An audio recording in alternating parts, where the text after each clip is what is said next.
Hi guys, Macy Lou here, and in this video I'm going to talk all about how to get started making art / how to be an artist. This video is for anyone who is a beginner artist and just barely getting started. Maybe you doodle around a little bit, maybe you sketch here and there, but you don't really know how to quote-unquote become an artist. This is not about becoming a professional artist. This is not about making money with your art. This video is just about how to be an artist and kind of how to think like an artist and the different steps you can take to just live the life of an artist. So the first thing I want to cover is you need to become an observer and an explorer.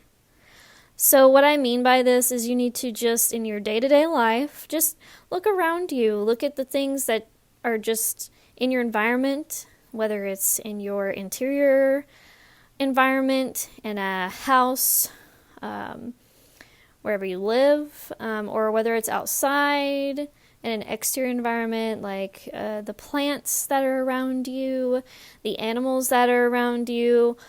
Just be mindful of the different things that are around you and explore those things. Look at those things closer than you normally do. This is a huge part of my art journey, is just kind of being somebody who is always interested in looking a little bit closer at things,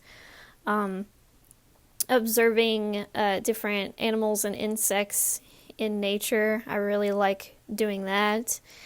And I also used to people watch a lot before the pandemic. So just become an observer and an explorer. Don't be creepy though. Don't go exploring private property without permission, and don't stalk people. But just become an observer and an explorer and look at things a little differently. When you look at something, instead of just breezing right by it, actually think to yourself, like an artist would, how would I draw that? How would I paint that? How would I sketch that in my sketchbook if I have one? Hint, hint, that's the next thing coming up. So, as I hinted at, step 2 would be to keep a sketchbook, an art journal, or both. So a sketchbook and an art journal are two completely different things, and if you guys want a video about that, let me know and I can cover that for you. But basically, we're just going to keep it simple, and we're just going to go over the fact that if you want to be an artist and you want to live the artist lifestyle, you should definitely do your best to keep a consistent sketchbook or art journal or both. And personally, I like to keep a sketchbook. When I think of an art journal, I think of something with more collages, more cut up pages pasted in, things like that, more like a scrapbook. But a sketchbook is more like you're just sketching in it. You might journal in it a little bit just by writing your thoughts or writing a poem here and there. But that's still a sketchbook in my opinion. So that's just the bare bone basics of the difference of the two. But the reason you want to keep this sketchbook is to keep practice. You want to practice your craft. You want to practice drawing the things you see, the things you looked at in step 1. You want to start not only observing, but trying to draw and create the things that you're seeing around you and the things that inspire you. And it's also a great way to look back at your old work and see how you've grown and how you've evolved. But don't keep the sketchbook as some sort of holy grail, like some kind of sacred object. A sketchbook is not a sacred object. A sketchbook is where you can put a mix of your great sketches and your rough sketches. Do not try to make this sketchbook perfect. That is not the purpose of a sketchbook. A sketchbook is there for your good days and your bad days, your good art days, your bad art days. So keep that in mind and don't put too much pressure on yourself. Just make sure that you are sketching somewhat consistently and regularly so that you can get better at your art. Step 3 is to start small. If you want to make a finalized artwork and go above and beyond just your sketchbook, like let's say you want to make an acrylic painting. Start small, literally. Maybe not miniature size, because those can actually kind of go in the more difficult direction, but start with a a small size, like an 8 by 10 or smaller, 5 by 7, something like that, something you're comfortable with, and just start with a very simple sketch of something that you're interested in. And the reason I say something you're interested in is because you definitely want it to hold your interest. You're going to be working on this piece for however long you're going to be working on it, right? So it needs to hold your interest. But again, start small, but not too small. Because those miniature, tiny, like 1-inch paintings are actually hard to create, not easy to create. So just keep that in mind. I would say start with a 5 by 7 or an 8 by 10. I think 8 by 10 is a great size because it's kind of a standard size.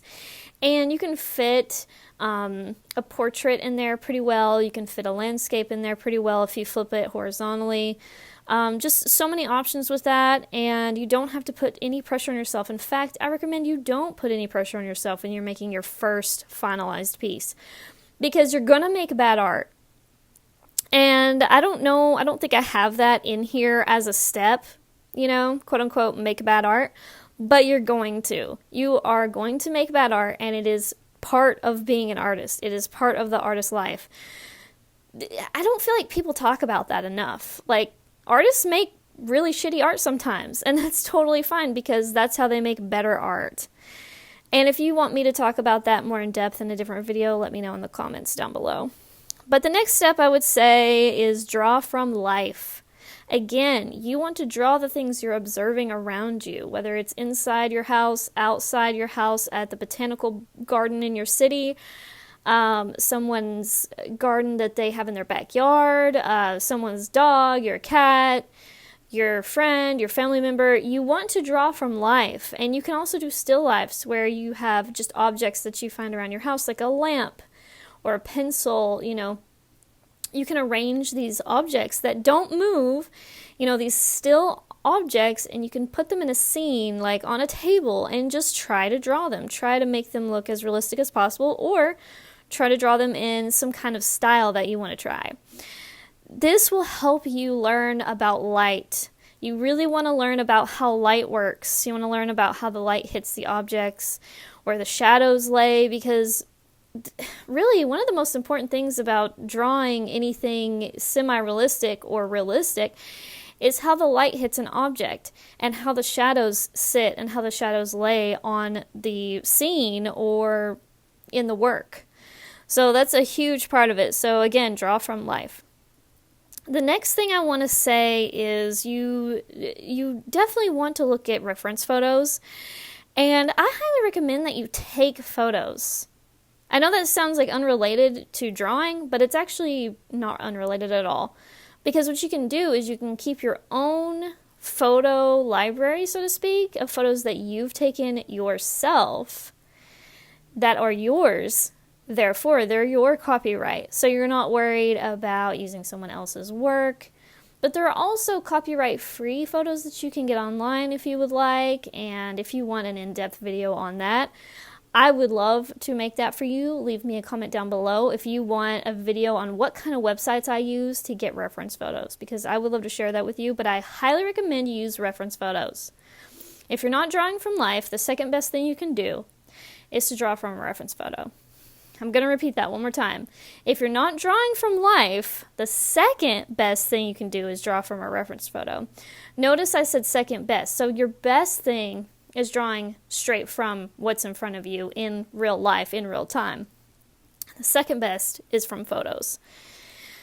So that's what I think about that specific step. I don't even think these are necessarily steps. I think this is more like ingredients that I suggest to being an artist. But obviously, some of these may not be true for you, but these are my opinion on what I think would work and help you live that artist lifestyle. But anyway, the next thing is to ask family and friends to model for you. This kind of goes hand in hand with drawing from life. Don't be creepy. Don't just stalk people and just so you can draw them. But ask permission to draw people. I mean, people watching might be okay, once the pandemic is lifted and we're not having to be a socially distanced. But you don't want to creep people out. You don't want to be that person that's staring at somebody and you're just like locking eyes for like 10 minutes straight, and it's just creepy, right? So maybe ask family and friends to model for you, that way up front they know what the heck you're doing. Like, you need a model in your studio, see if they'll model for you for free. Or if you want to, you can hire models to come into your studio and draw them once you feel comfortable doing something like that. That's a more professional thing to do, like down the road when you're trying to make big pieces, like finished works. But if you just want to sketch in your sketchbook and just learn and get better, one way to do that is ask family and friends to sit for you for an hour or so. And, if they're willing to, use up their time for that. And some of them might be and some of them might not be. So just kind of see what works. And if that doesn't work out, again, you can just look at your reference photos. All right, the next thing I want to cover is create a database of inspiration. You need to be constantly looking for inspiration. You do not need to be sitting there waiting for inspiration to strike, because that's not really going to help you out, and it's not going to strike enough for you to keep up with your artist life. If you want to consistently make art, that is. If you just want to make like your art life kind of an off and on kind of thing, or a part-time thing, and it's not really, you're not super serious about it, that's fine. You don't have to like constantly be looking for inspiration. But in my opinion, if you want to get better at your art faster, you need to always have an idea of what you want to make, or what you want to sketch, or what you want to work on. And the best way to do that, other than observing and exploring, is also to keep a running database of inspiration. And there are several ways to do this. You can use Pinterest and save specific categories on Pinterest of images that you like. For instance, I have over like 20,000 pins on Pinterest because I'm obsessed with that site. And I have so many different pin boards on there. I have different gardening boards. I have home decor boards. I have clothing boards, makeup boards, you name it. I have so many different kinds of boards with so many different ideas on them. And it's super helpful to kind of tap into that inspiration whenever I need it, whenever I need something to kind of latch onto for an art idea. It's really helpful. And other ways you can create an inspiration database is you can also have albums in your phone. So in your phone, in your photos, have an album that says inspiration, or have an album that says mood boards, or something like that. And inside those albums, keep images that inspire you, that you like. Now, this is not something you're going to be copying and creating your art with. These are jumping off points. I say that because you have to be really careful you're not copying someone else's intellectual property, someone else's art, to create your art, especially if you're going to try to sell it. Again, this video is not really geared specifically toward an art business, but I have to put that in there just in case you're also wanting to someday turn your art into a business. I just want to throw that in there. And related, but not exactly the same, the next step or the next thing that I suggest is to create mood boards. And I don't really mean that I want you to make like a physical, like in real life mood board, but that would be fine too. That would be interesting. I personally just make them on my phone. I just make mood boards on my phone. I use an app. I forget what it's called. It's called Layout. So there's this app called Layout, and it's, I think, in the same company as Instagram, if I'm not mistaken, but I could be totally wrong. But you basically use this Layout app, and you can create a collage of different images.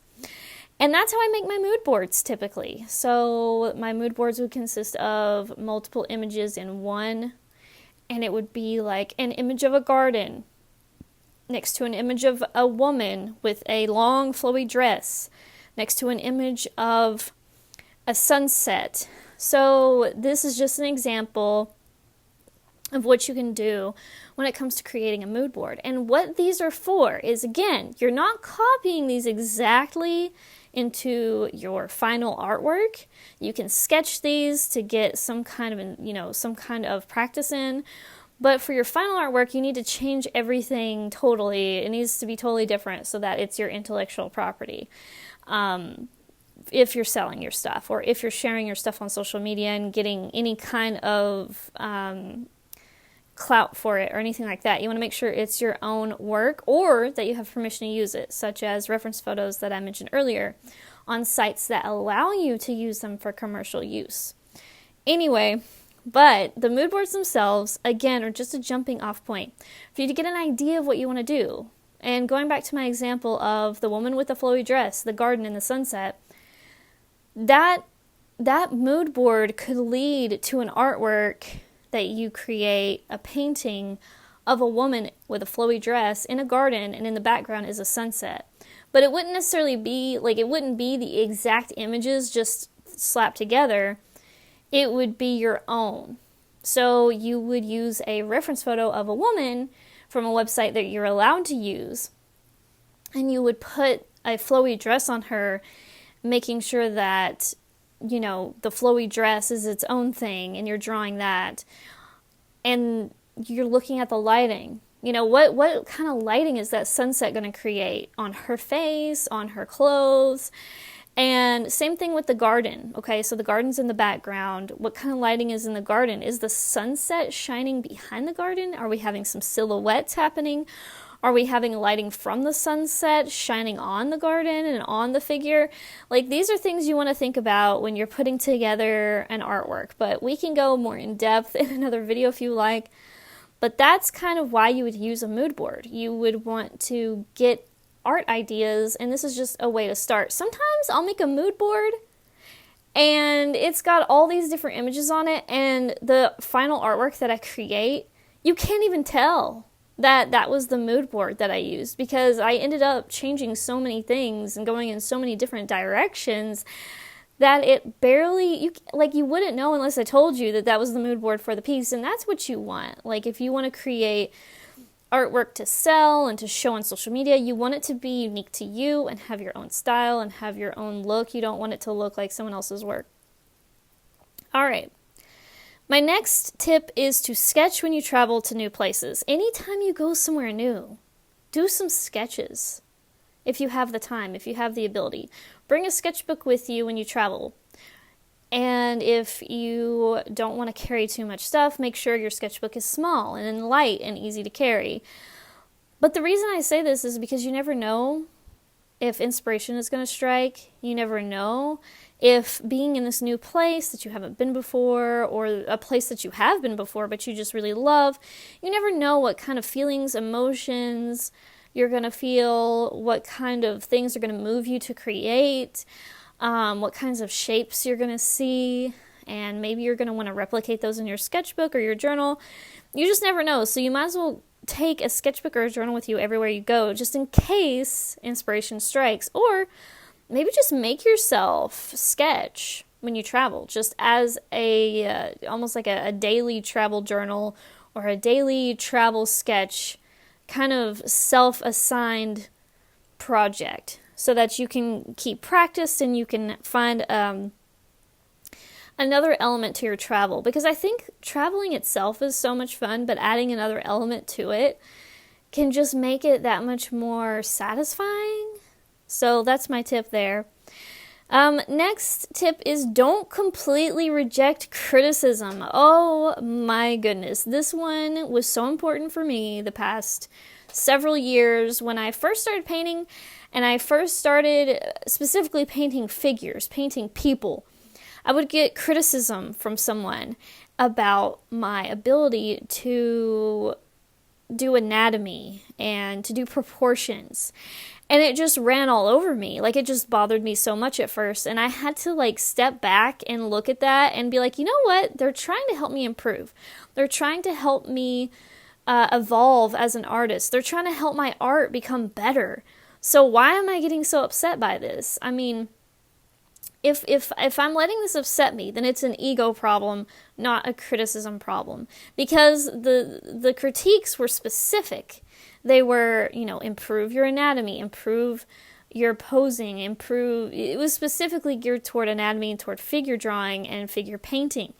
And it hurt at first, but when I took a step back and I thought about it from the outside, I was like, no, like this is good advice because I do need to do that. And when I finally, which it didn't take me too long, because I quickly, just within a couple days, realized I was being a butt and I was being stubborn.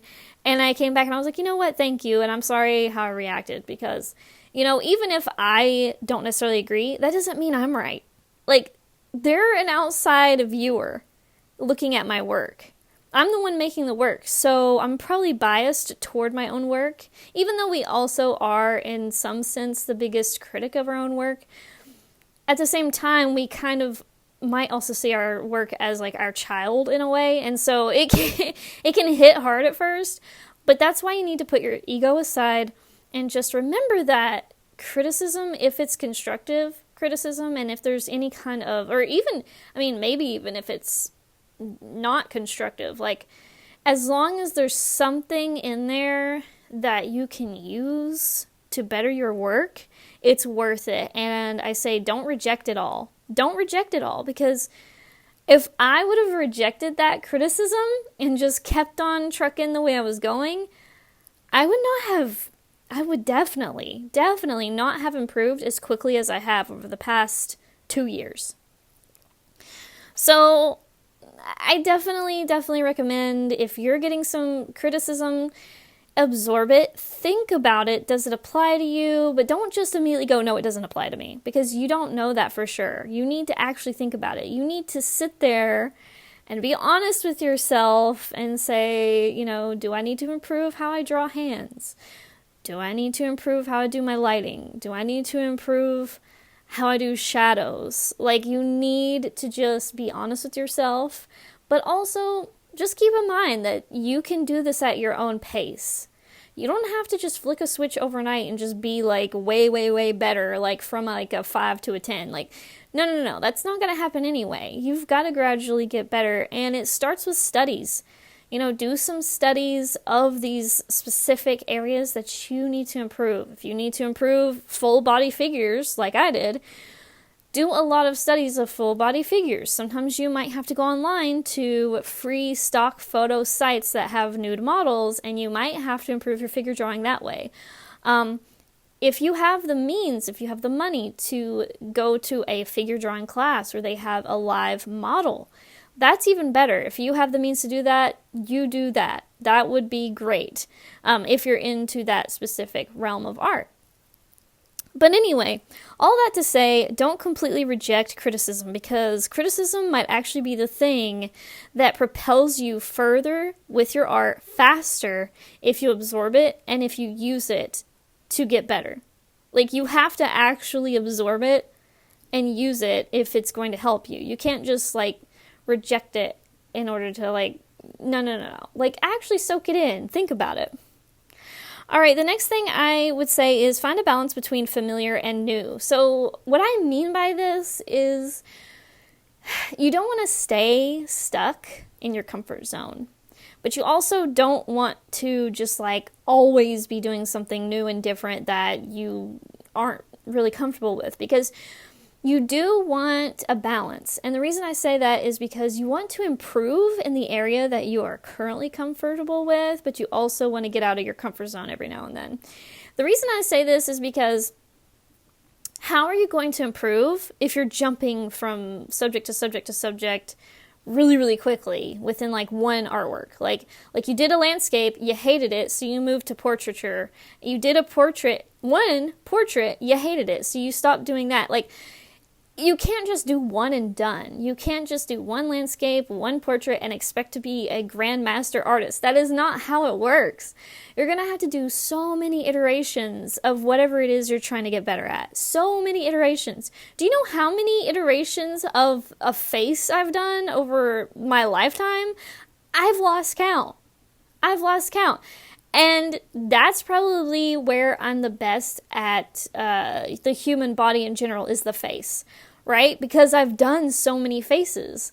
Like, if you look at my portraits where the face is like the main thing versus my figures where I've done the full body, I've done way more that focus on the face than I've done figures and full bodies. So just keep that in mind. The thing you want to improve, you need to do more and more and more of that thing if you want to get better at it. You can't just assume that you're bad at landscapes because you did a bad landscape. That's just not... Everybody's going to do badly their first artwork that they do. The first sketch you do. The first doodle you do. The first painting you do. Most likely it's going to be absolute shit. Like, just being honest. But that's fine, because each one is like a stepping stone to a better artwork and a better skill set. And your body of work is going to change over time. If you're always making new artworks, like final pieces, your body of work is just by definition going to constantly be evolving and changing and growing. And either you're gonna grow in the direction that you work in, if that makes sense. So if you make a lot of different iterations of landscapes, you're probably going to improve your landscape skill set. If you do a lot of iterations of figures, and I don't just mean final artworks, even in your sketchbook, whatever the case may be, you just need to do study after study after study and final work after final work, painting after painting, drawing after drawing. Whatever medium you use, you need to do that in that direction. And so many iterations to get better, and just don't ever stop. Don't ever stop. Just keep going and going and going. My next tip is to experiment. Now, this is kind of contradictory to the last one in a way, where I said to find a balance between familiar and new, but it's sort of related and it works. Sometimes experiment, especially when you are feeling burnt out, when you are feeling uninspired, when you are feeling an art block. That's when you need to experiment. That is the time to experiment and just throw paint on the canvas and see what happens, or whatever the case may be. Experiment, try new technique, try new textures, try new brushes, try new paints, try new pencils, try new mediums, or try new things that you're putting your mediums on, like new paper, new boards, new canvases. Try something different. Maybe get out of your comfort zone. Maybe try a totally different kind of art, a totally different kind of category, subject matter. Whatever it is. You know, when you are in a rut, when you're stuck, when you're just fucking like sick of it all, please experiment. Try something different. It might reinvigorate things in you. It does for me, at least. The next thing I would say is never stop being a student, figuratively. So I don't mean like literally never stop being a student. Like, I don't mean stay in high school forever. I don't mean stay in college forever. Like, that could lead you to, especially the college one, that could lead you to a lot of debt. So I'm not talking about literally staying a student forever. What I mean is staying a student in life. Like, you want to constantly be learning new things. You want to constantly be curious. Ask questions. Learn how to think critically. Learn how to, basically learn how to keep learning.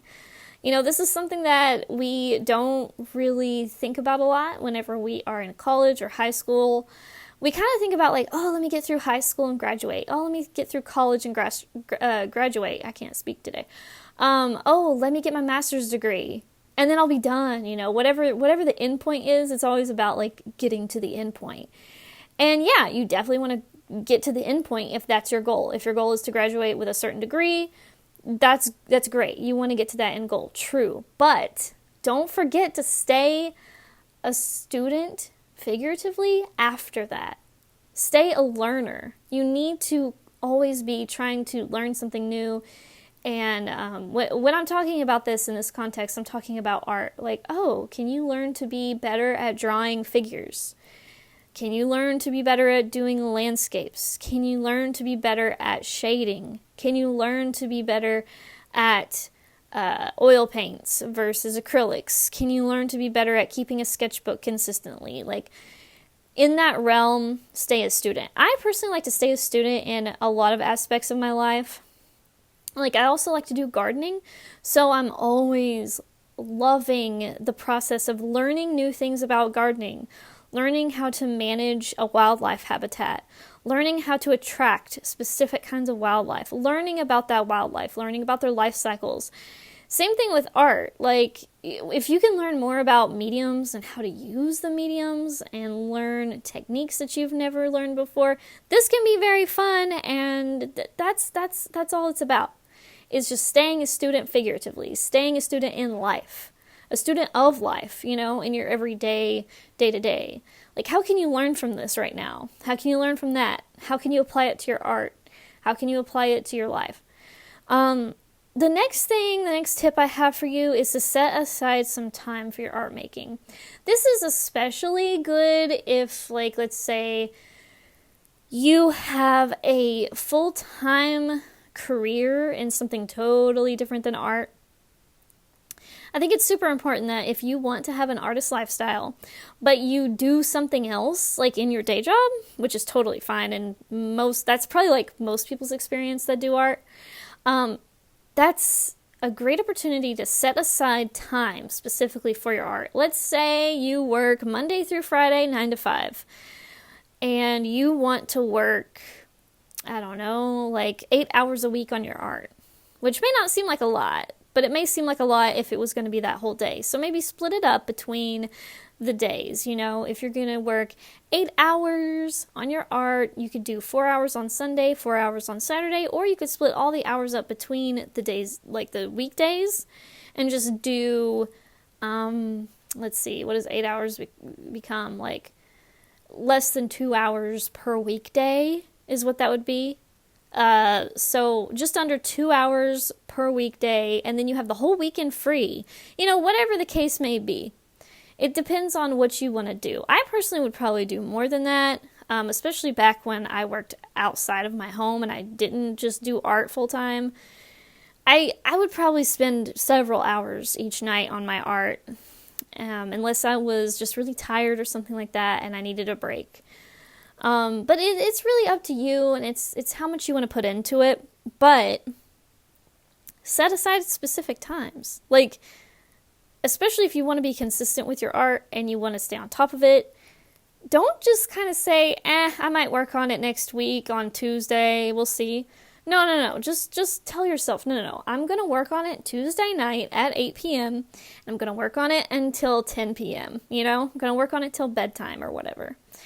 That way, this time is set aside for my art, and that's it. And that way, if someone says, "Oh, hey, you want to go somewhere with me at 9 p.m. on Tuesday night?" You could be like, "No, sorry, I have plans." And that way, it's solidified. Like, it needs to be solidified for you so that you can stay consistent with making it.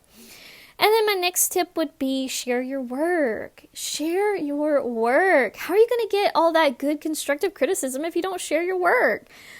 Share your work with your family, share your work with your friends, share your work online, on whatever social media you use, if you use any at all. Share your work in real life, once the pandemic is not so, like, intense and we can see each other face to face more. But hey, maybe you can already kind of share your work outside, like, in the fresh air of the outdoors. Maybe set up your easel and do a little bit of painting on the street, in your downtown area, if you're allowed to do that where you live. If that's allowed, maybe try that. People might ask you questions about your art, which would be super cool.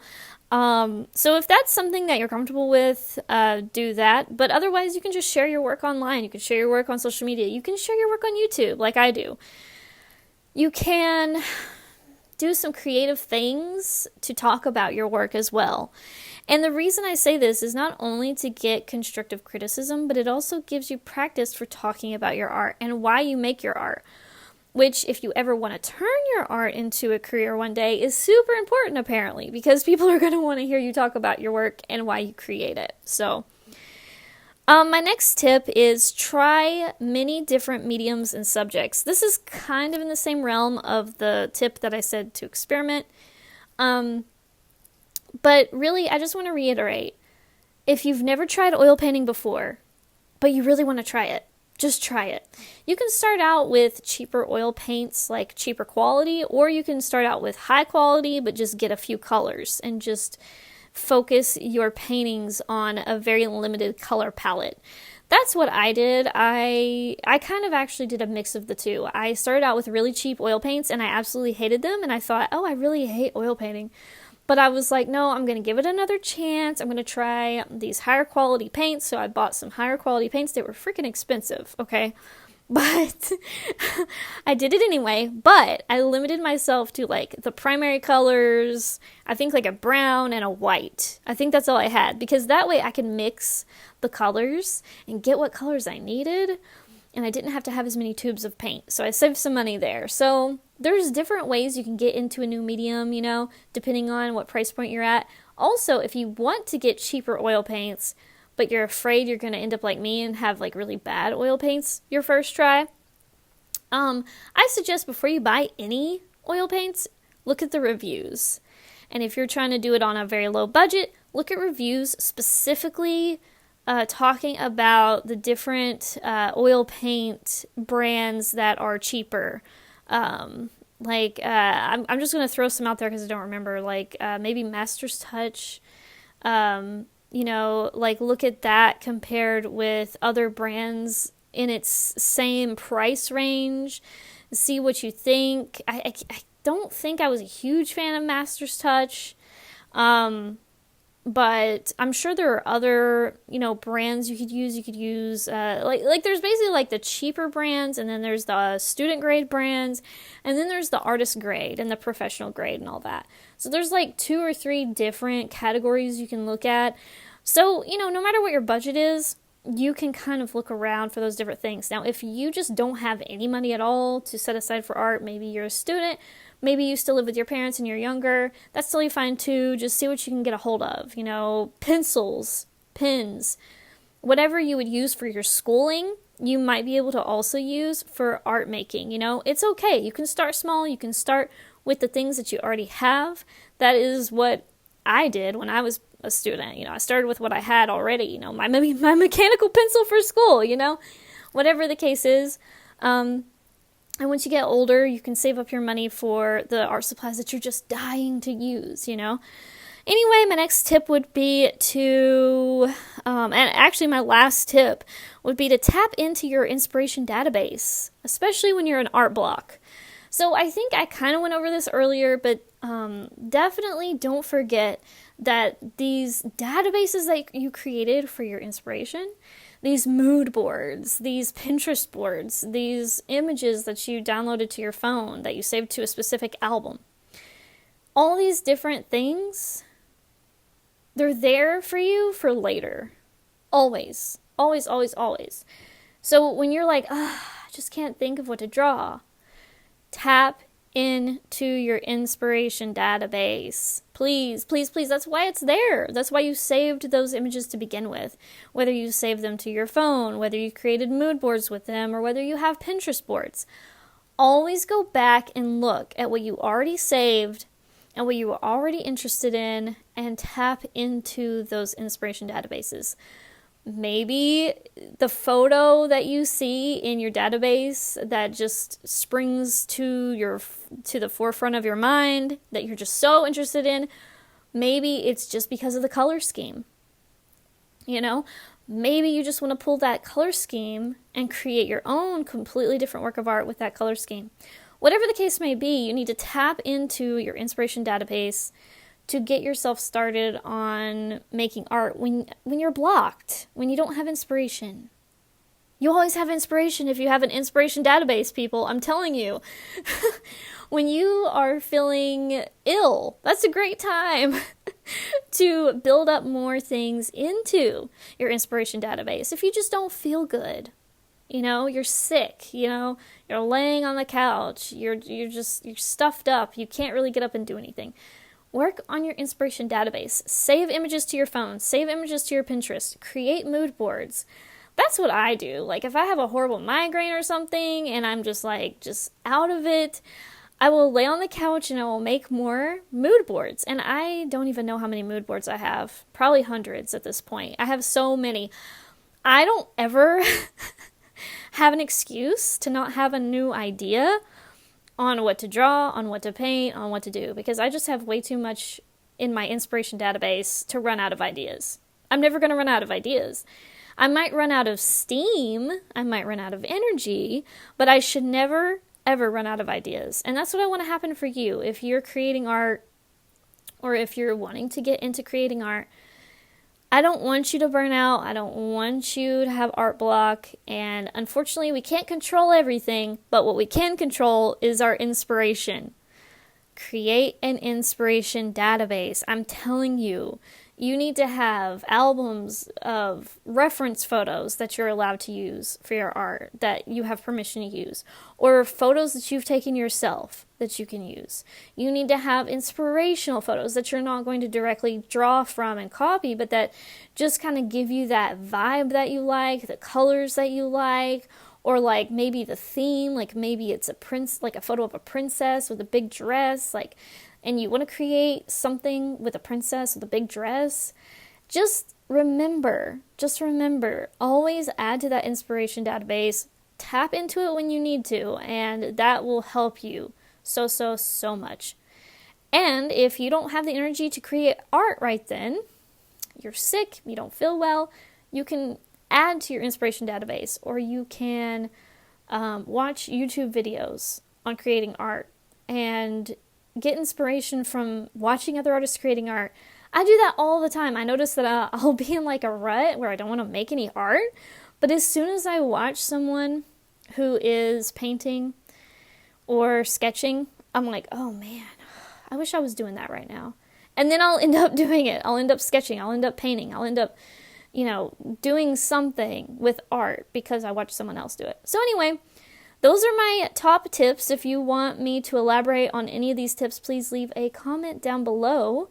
And don't forget to like this video, subscribe to my channel if you are enjoying this type of content, and click the bell so that you get notified whenever a new video comes out. Thank you guys so much for watching, and good luck with all of your art ventures. Bye guys!